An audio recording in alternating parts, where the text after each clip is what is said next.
प्रपंचाचे नेते ग लावणी पाठी बोटे ग तू ये रे बा विठ्ठलाला बोलवण्याची क्रिया म्हणजे विठ्ठल करणं. या आमच्या ताई मंडळी आहेत ना हे विठोबाला बोलवतात. आला पंढरीच्या रानान त्याच्या दिसती या खुना. ज्या वेळेस पांडुरंग परमात्मा येतो ना त्याच्या खुना उमटल्या जातात.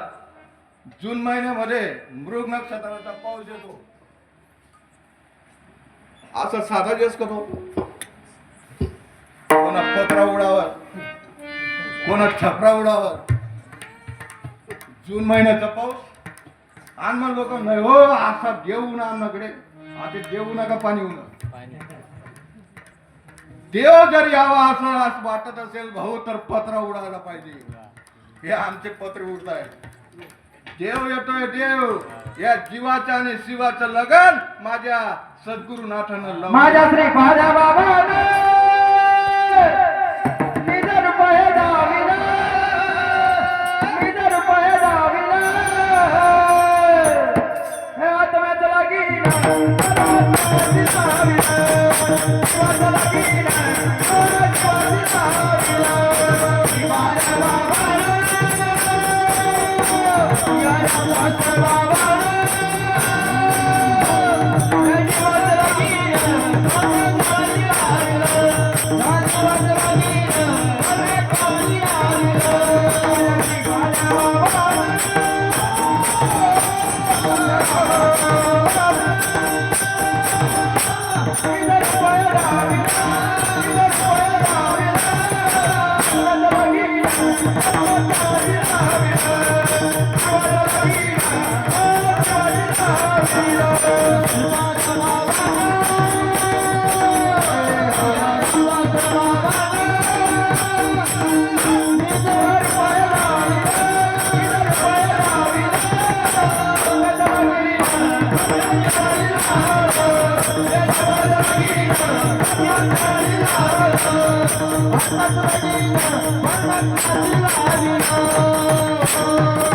आणि जोपर्यंत विठ्ठल करत नाही तोपर्यंत परिणाम होऊ शकत नाही.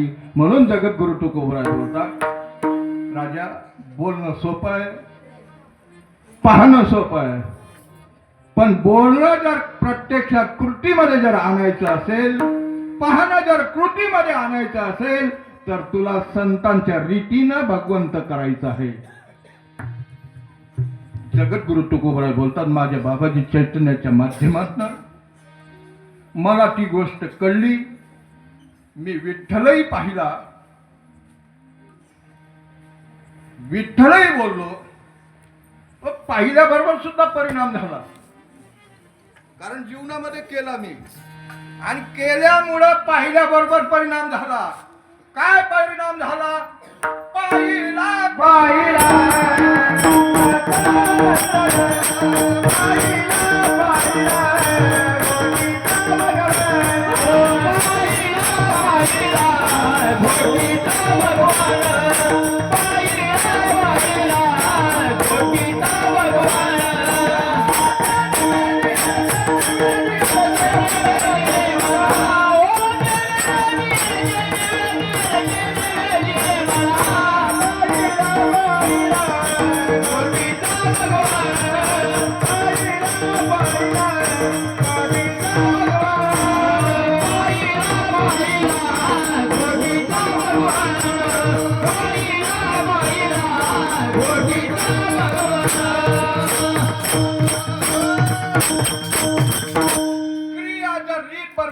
असेल तर पाहण्यामध्ये सुद्धा परिणाम आहे.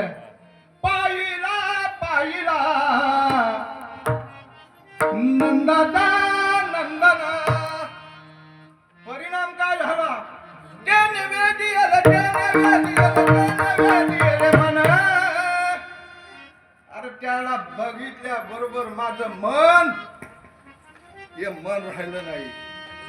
माझं मन, हे मन राहिलं नाही. माझं मन तैसे झालं माझ्या जीवा जीवा, तैसे झालं माझ्या जीवा, हो तैसे झालं माझ्या जीवा जीवा, तैसे झालं माझ्या जीवा, हो तैसे झालं माझ्या जीवा, तैसे झालं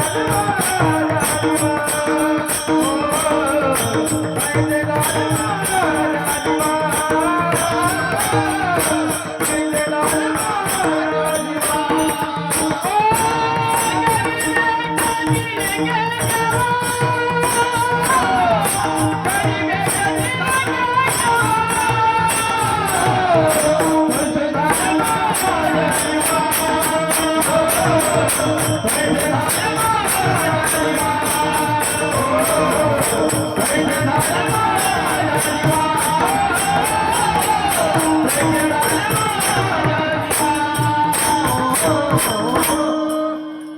सुंदर योगेश भाऊ, थोडं लक्ष द्या. मी मनावर बोलत होतो. जीवाचा विषय आपला संपलेला होता, मनाचा विषय चालू होता. मन मन राहिलं नाही. मन हे उन्मन झालं. मन मन राहिलं नाही. अरे मनच राम झाले. मन हे राम झाले. मन हे राम झाले. प्रवृत्ती ग्रासोनी कैसे निवृत्तीशी आले. मन हे मोगरा अर्पुनी ईश्वरा आणि पुनरुपी संस्कारा.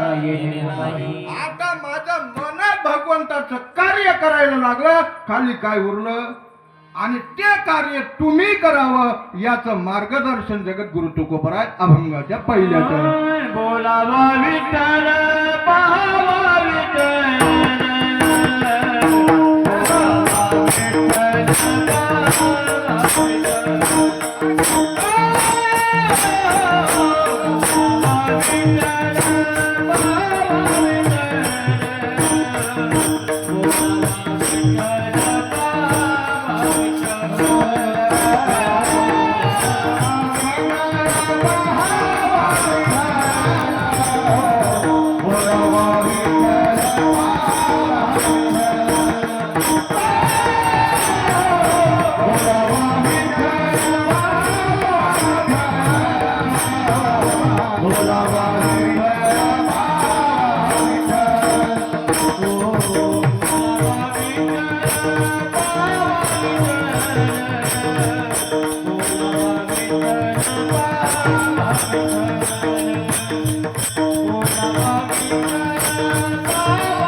जगद्गुरु तुकोबाराय पहिल्या चरणामध्ये बोलतात, बोलावा विठ्ठल, पहावा विठ्ठल, करावा विठ्ठल. सर्व आता सगळ्या इंद्रियांच्या द्वारे आमचा परमार्थ चालू आहे. माऊली महावैष्णव ज्ञानोबराय सुद्धा तेच सांगतात. जगामध्ये साधू संतांनी सगळ्यांनी तेच सांगितलं. माझ्या संत श्रीपाद बाबांनी सुद्धा तेच सांगितलं. एके दिवशी माऊलीला खेद निर्माण झाला नानासाहेब, आणि सज्जन मित्राकडे माऊलीने खेद व्यक्त केला. आता जगाची माऊली खेद व्यक्त करते मित्राकडे. मित्रही अंतरंगाचा होतो, आणि त्या अंतरंगाच्या मित्राला माऊली सहज बोलून जाते, नाना मला भिंत चालवायला सोपं गेली. नाना म्हणतात, काय बोलते माऊली? हो हाय तेच बोलतो. भिंत चालवायला मला सोपी गेली, रेडा बोलवायला सोपं केला, नवे मेलेले प्रेत उठवणं सुद्धा मला सोपं केलं माऊली. नानांनी विचारलं माऊलीला, कसं माऊली? सकाळी आम्ही चारी भावंड त्या भिंतीवर बसलेलो होतो, आणि समोरून योगीराज आला.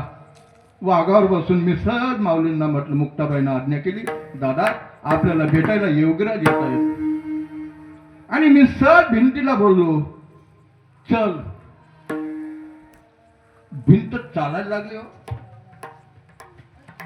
चल म्हटल्याबरोबर भिंत चालायला लागली. काही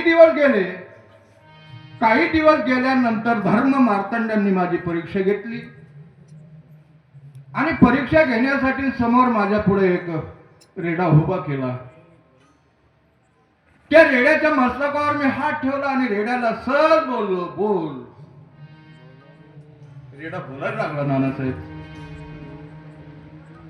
तिथून निघालो. चालता पूर्ण तांब्या गावामध्ये आलो, आणि तिथं सच्चिदानंद बाबाचं प्रेत जात होतं. मी विचारलं, म्हणे प्रेत कोणाचं आहे? म्हणे सच्चिदानंद बाबाचं. अरे ज्याचं नाव सच्चिदानंद आहे तो मेलाच कसा? आणि जो मरतो तो सच्चिदानंद नसतो. आणि सच्चिदानंद जर असेल तर मरू शकत नाही. प्रेत खाली उतरवा.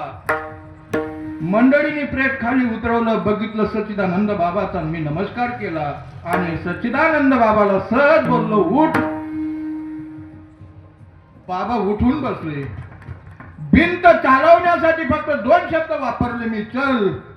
रेडाला बोलवण्यासाठी फक्त 2च शब्द बोललो, बोल. सच्चिदानंद बाबाला उठवण्यासाठी फक्त 2च शब्द बोललो, उठ. सच्चिदानंद बाबा उठले. शेके 1272 टीका केली ज्ञानेश्वरे. सच्चिदानंद बाबा आदर लेखकू झाला, आणि सच्चिदानंद बाबांनी मला ज्ञानेश्वरी लिहिण्यासाठी मदत केली. मित्रांनो, मग नाना म्हणतात, माऊली तुम्हाला अवघड काय गेलं? माऊली बोलतात, मला जीवाचा उद्धार करणं अवघड गेलं. वास्तविक या जीवाला सुद्धा मी ऐक हा शब्द बोललो. ऐक रे जना तुझ्या स्वहिताच्या खुना, पंढरीचा राणा मना माझी स्मरावा. जगाला मी बोललो फक्त ऐक, पण ऐकलं नाही.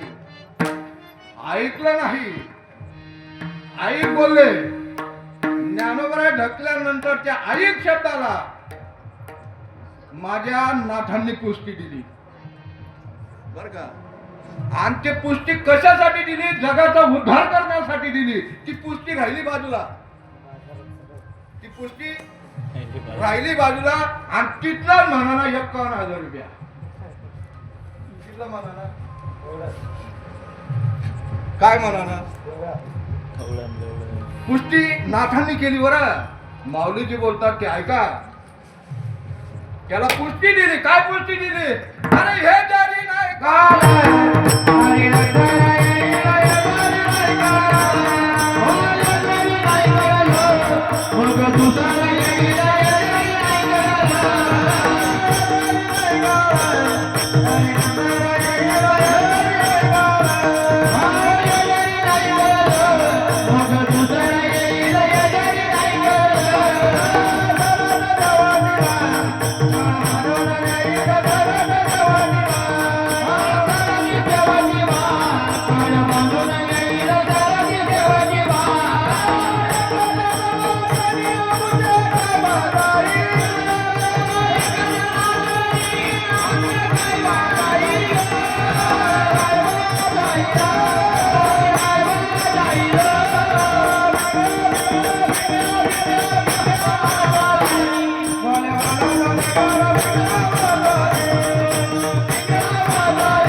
ज्ञानोबराच्या मठाला माझ्या शांती ब्रह्म एकनाथ महाराजांनी पुष्टी दिली. अरे हे जरी नाही काल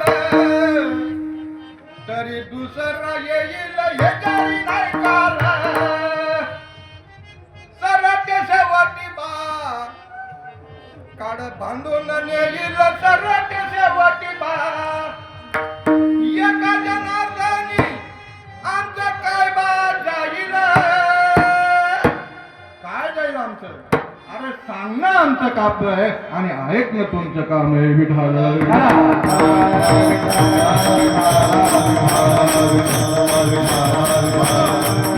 ऐकलं त्यांचं पोट कल्याण आहे. महाराज आम्ही ऐकलं, आम्ही विठ्ठलही बोललो, विठ्ठल पाहिलाही, विठ्ठल केलाही, पण त्याचा परिणाम काय? तर त्याचा परिणाम अभंगाचं दुसरं करेल. येणे जो देवा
आम्ही परमार्थ केल्यानंतर परिणाम झाला येणे सोसे मत, मनाला सोस भरला गेला.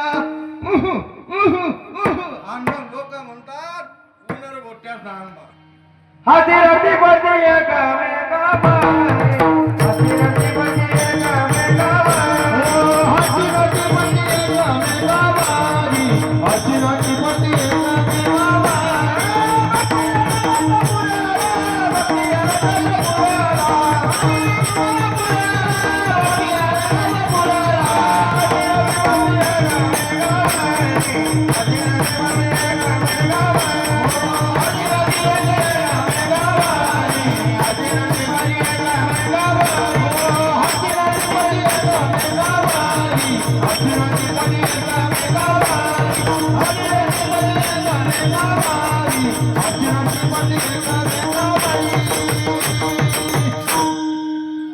पप्पू दादांनी माझं 5 मिनिटं अजून कीर्तन वाढवलं.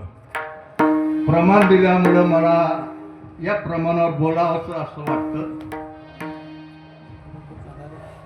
नामदेवाच्या हातून देव दूध पित होता, नामदेवाच्या हातून देव नैवेद्य खात होता.